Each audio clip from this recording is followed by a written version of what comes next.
So you're coming to Thailand and stopping by Chiang Mai, but you don't know where to start with your planning. Well, I've been living in Chiang Mai for about 2 months, and I've got some tips for you. Oh my god!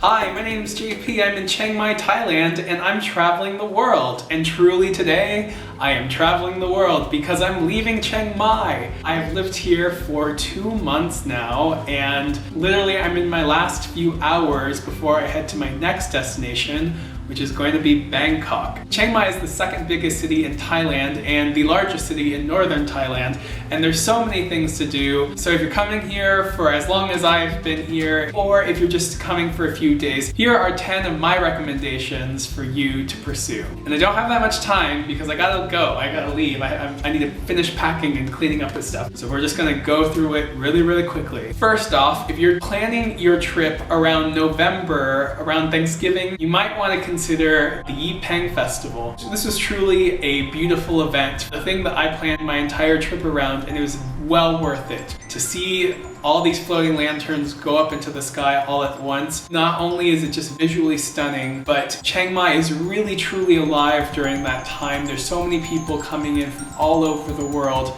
to see this festival. And if you're open to an experience that might be moving to you, if you want to send up thoughts and prayers for someone or something, or some hope or some dream, this is really the event. So I highly recommend planning your trip around that time. And while we're talking about timing, make sure that when you're here, you include a Sunday in your itinerary, because on Sunday nights, there's a huge market. They basically shut down the central streets of the old city. You can find so much stuff here. I got this eye mask there, which I really enjoy. Some of the stuff you can find at the other night markets here in Chiang Mai. There are a ton here in Chiang Mai, but this one in particular brings out the entire community. Lots of stores closed down for this event. It's a really cool market.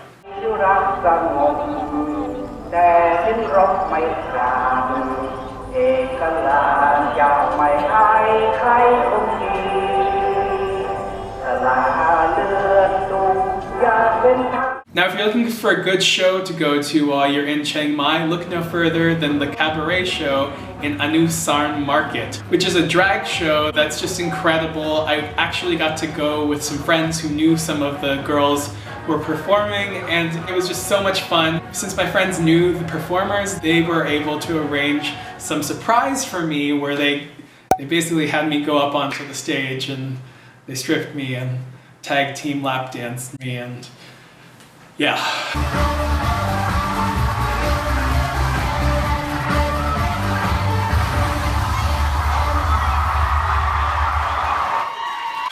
I had a lot of fun, and I really enjoyed meeting the girls, and a lot of straight people there. Everyone's there having like a new experience, but everyone's still really respectful of these girls. No one's treating them disrespectfully. I think it's just a good time for everybody. I think what makes Chiang Mai exceptional is that there are a ton of things to do outside of Chiang Mai, and while Chiang Mai can be your hub, there's tons of nature and small little towns just hours away for you to go and visit. So I highly recommend that if you're visiting Chiang Mai, maybe you give up a night to go over to Pai, which is a small little mountain town about 3 hours away.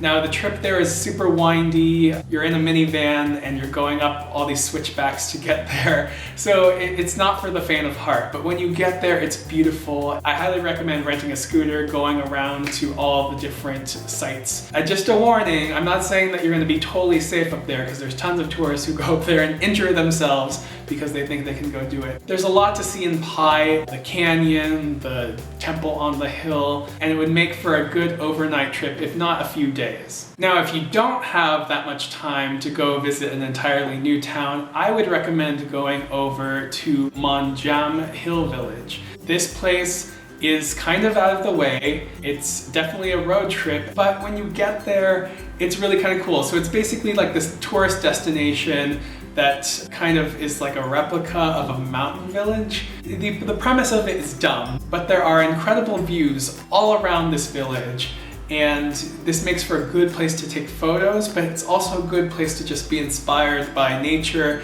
and the beauty of Thailand with the hill terraces. It was totally worth it, even though there's really only like 20 minutes of things to do, if that. You could have lunch up there, or have a cup of coffee and take your photos, get your sightseeing in. And to and from there, there are things to stop and do, like there are strawberry farms and zip lining and the tiger refuge. And so you can plan more activities on your way there. Also, what makes for a good trip is the Hong Dong Grand Canyon. This is known as the Grand Canyon of Thailand. It's really just a man-made reservoir. It's just really beautiful, and you can do cliff diving. And this was where I experienced a little bit of a profound moment where I confronted a fear of heights. It left me with this desire to conquer any challenge moving forward. So I loved it. It was super fun, and if you are a risk taker, then you're gonna have no problem with this. And if you need to conquer some fears,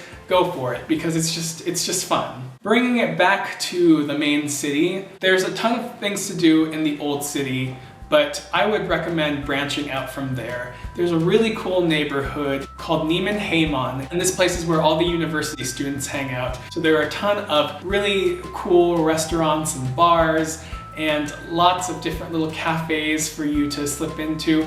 A lot of expats live in this neighborhood, so if you're looking for a place to stay on a little bit more long-term basis, you can find apartments here. There's a great mall right next to the highway that provides lots of resources like really good internet and Western food if you need your fix of that. I really love this neighborhood, and this is the neighborhood I've lived in, and it's cool to visit too. So you should check it out. But we can't talk about Chiang Mai without talking about the food. Chiang Mai is really a food mecca of Thailand. There's a unique quality about northern Thai food that you don't necessarily get in the Thai food that we know in the West.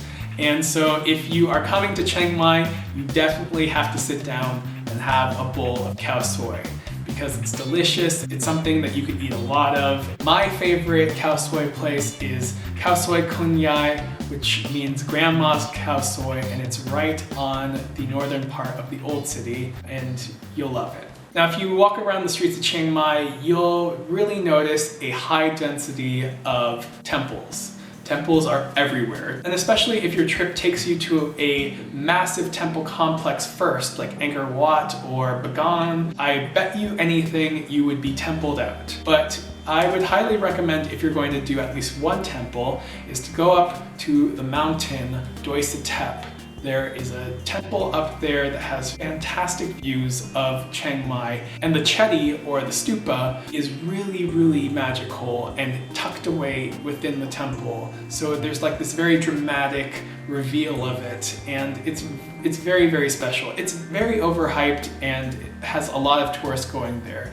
But this was my favorite temple to go to. Okay, so we saved the best for last because I loved this experience. I think I learned the most about Thailand and northern Thailand's history and culture from going and doing this. Go to a cooking school. It's a really good insight into the local culture that's totally accessible and allows you to learn through cooking, which is always a great way to learn the culture. Now, I went to the Thai Aka cooking school and I had a really fantastic time.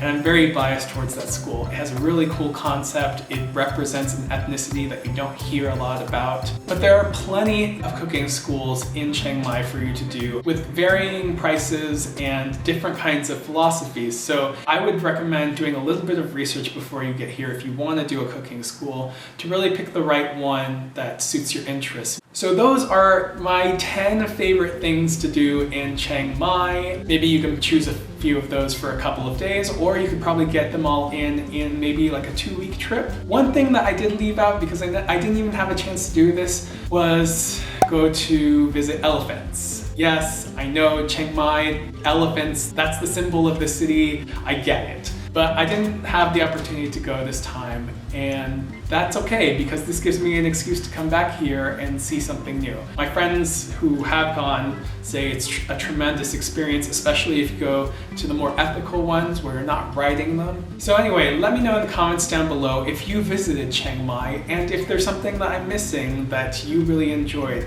because I really want to come back here and have new experiences, and I'm sure other people will find it helpful. If you like this video, give me a thumbs up, follow me on all the social medias, links are down down below, and subscribe because I'm posting videos every single week while I'm in Southeast Asia. Alright everybody, I will see you all in Bangkok. Thank you so much for watching, and until next time, get off the couch and go do great things.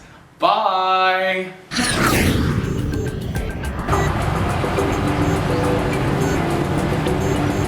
I actually enjoy the crispy noodles less than the last place because the last place they soaked up the broth a little bit better. Let's try this chicken.